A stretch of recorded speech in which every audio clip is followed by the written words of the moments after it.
এইটো মোৰ পিছফালে কি দেখিছেনে এইটো মই আগতে শুইছিলোঁ মই যে ডাঙৰ হ'লো সেইকাৰণে মায়ে যে থৈ দিলে তাৰপিছত আমাকে গম পালোঁ আমাৰ যে এটা যে খুৰীমা আছিল সেইজনে এটা মাইনা আনিছে সেইকাৰণে মই সাজুৱে কৰি থৈছোঁ এইটো মাইনাটো নাহে সেইকাৰণে মোৰ পুতলাকেইটাকে থৈ দিছোঁ চাওকচোন এটা লাবুবু थोड़ी दिसो कैन का बच्चा का पोटी का मुंडा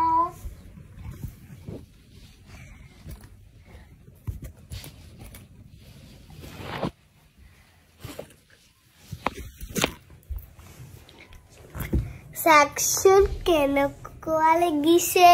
कमेंट बॉक्स में जनाब आजिले इमाने बाय बाय।